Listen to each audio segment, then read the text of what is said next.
injectent en fait toute l'or qui était stockée. Alors voilà, ça c'est un peu la petite histoire de la monnaie. Mais en fait, avec le temps, l'or s'est mis à manquer. Voilà, l'or, il y en avait de moins en moins, parce qu'en fait, ça s'use un peu. Il y a des gens qui le stockent. Enfin bon, tout ça se passait de manière un peu. On avait trouvé tout l'or les Romains avaient trouvé tout l'or qu'il y avait en Europe, et donc on manquait d'or. Et heureusement est arrivé pas Zorro, hein, est arrivé Christophe Colomb, qui a découvert l'Amérique, ou le contraire, enfin bon, comme vous voulez. Et donc, et là, en fait, les Incas, c'était une société qui n'utilisait pas de monnaie. Voilà, une société l'échange, c'était une société communiste qui n'utilisait pas de monnaie, et l'échange était obligatoire. C'était une dictature, t'échanges ou tu fermes ta gueule. Voilà. Et pour eux, en fait, l'or, ça servait, en fait, c'était quelque chose de funéraire. Imaginez qu'il y a des martiens qui arrivent chez vous, qui vous tirent avec des pistolets laser pour vous tuer, pour vous prendre votre marbre que vous avez dans les cimetières de votre grand-père. C'est à peu près le seul choc culturel qu'ont eu les Incas. Voilà. Donc, ils ont récupéré plein d'or, donc ça a pu relancer l'économie européenne qui avait du mal, et qui manquait d'argent pour fabriquer, parce que, regardez, il y a quelque chose de très pratique. Madame, elle veut se lancer dans la pomme. Alors, pour faire de la pomme, elle a besoin, en fait, de 10 € pour fabriquer sa pomme. Hein. Et qu'est-ce qui se passe? C'est qu'en fait, ces 10 € qu'elle a besoin, parce qu'une pomme, ça ne produit pas tout de suite. Hein. On a dit, elle a le pré. Hein. Elle a le pré, elle a le savoir-faire, mais il lui faut du temps. Il faut quand même qu'elle croûte.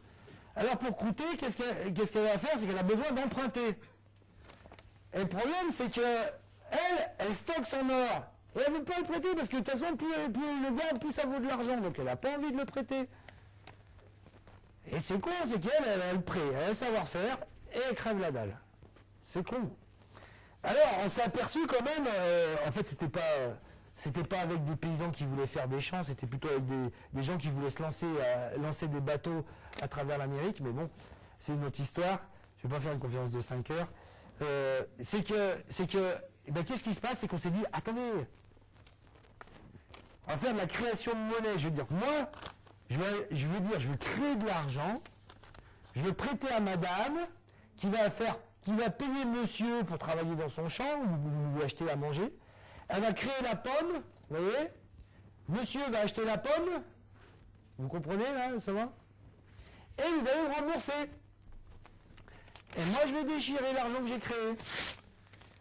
J'ai créé de l'argent. En fait, bon, quand je vous ai dit tout à l'heure, je dois créer autant d'argent que je crée de richesse. On peut anticiper, je crée de l'argent, je crée la richesse derrière. Et une fois que la richesse elle est détruite, eh ben je détruis de l'argent. Et là, je fais pas d'inflation. Ouais, je fais pas d'inflation. Et ce qui a permis en fait, ce système-là, c'est le système de la création de monnaie, a permis de faire un boom. Quand je dis boom, bulle, crack, crise, et badaboum, on va passer par toutes les étapes. Voilà.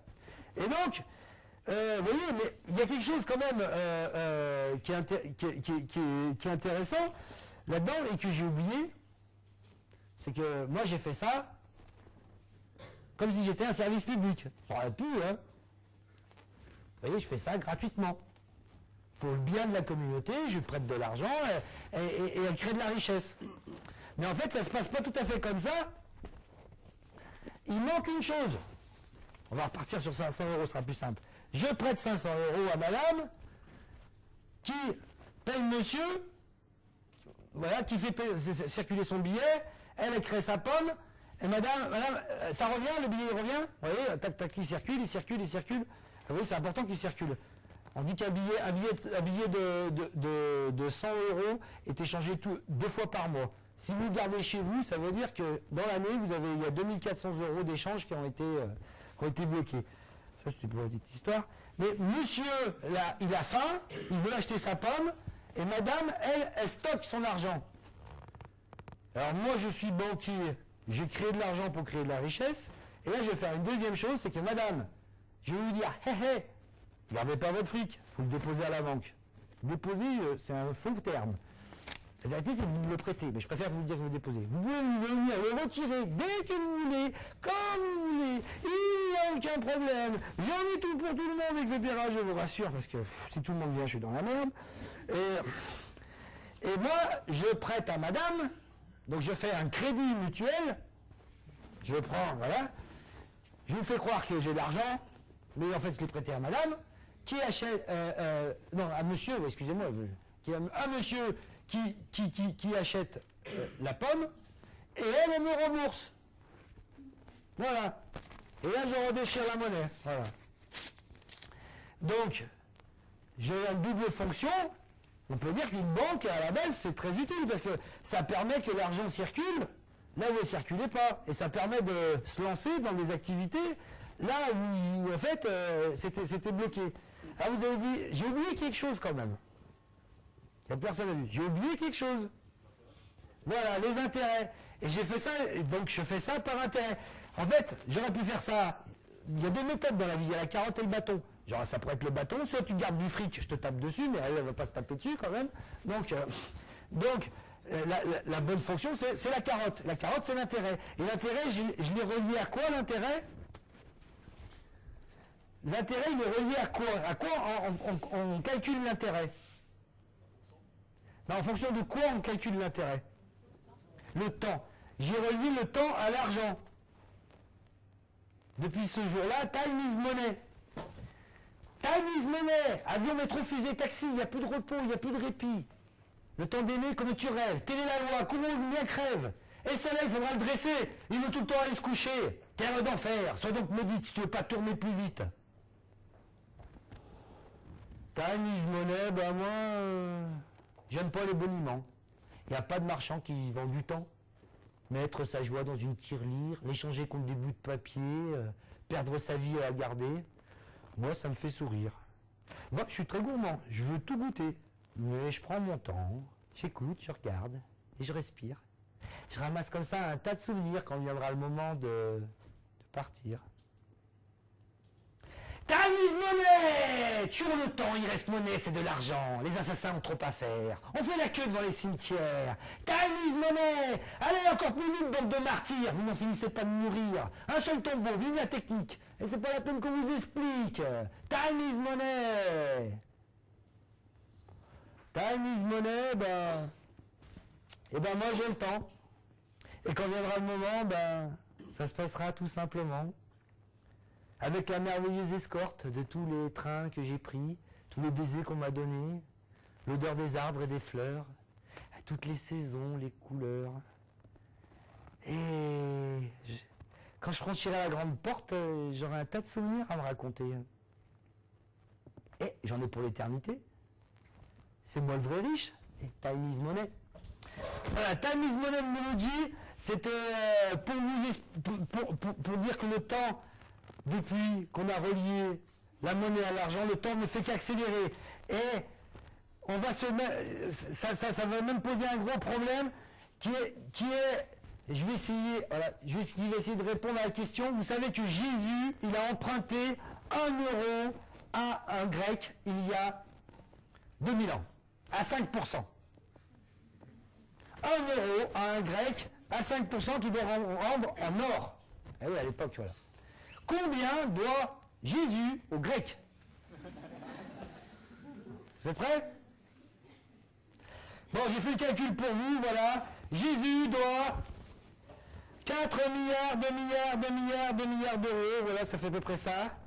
En fait, c'est exactement 138 milliards de boules d'or. Voilà. Sachant que chaque boule d'or est de la planète et du poids de la planète Terre. Alors vous me dites, Jésus, il est dans la merde. Et vous avez bien raison.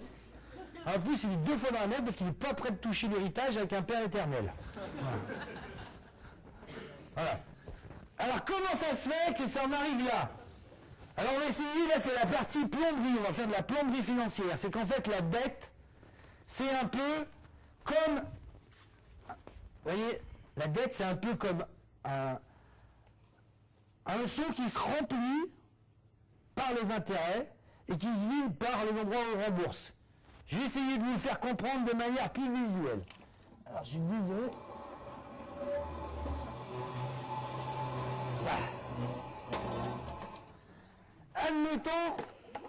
Admettons que ça, c'est la dette. Et ça, c'est le robinet du remboursement. Normalement, ça fonctionne. Ah, faut que je le branche. Et ça, on va y arriver.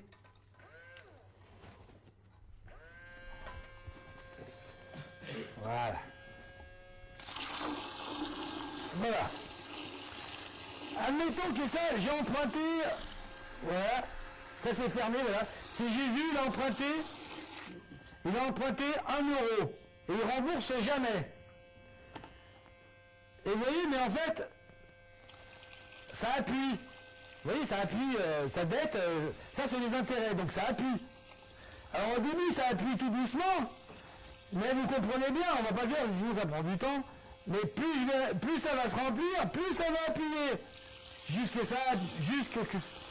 Et la différence, c'est que là, il y a quand même un débit maximum, tandis que dans les dettes, le tuyau, il est infini. Donc ça va continuer à appuyer, et vous vous rendez bien compte qu'on va bientôt être inondé et tous noyer. Voilà. Donc ça, c'est une dette qu'on ne rembourse pas. Elle finit toujours par devenir exponentielle. Et c'est ce qui se passe avec Jésus. Alors, qu'est-ce qui se passe par exemple si Jésus il avait... Voilà, on va le faire comme ça. Si Jésus rembourse 5 centimes d'euros tous les ans, et bien ça se vit autant que ça se remplit. Donc ça reste stable. 2000 ans après, Jésus il doit toujours 1 euro. Il a déjà raqué 100 euros, mais il doit toujours 1 euro. Bah vous rigolez, mais c'est ce que fait les États. Hein. Voilà. C'est ce que faisait l'État français. Maintenant, le robinet est un peu... Maintenant, ça débute un peu trop vite pour que ça sorte, mais voilà. Alors, ça c'est ce qu'on appelle rouler une dette. Alors vous avez vu, imaginez que le grec, au bout de 1000 ans, il dit à Jésus, tu me rembourses, je ne crois plus en toi. Voilà. Au lieu de me rembourser à 5%, tu vas me rembourser à 6%. C'est-à-dire que c'est moi qui vais choisir le taux d'intérêt. Alors au lieu que la dette elle soit stable et que ça roule, en fait qu'est-ce qui se passe? Ben là vous voyez, je change de cran.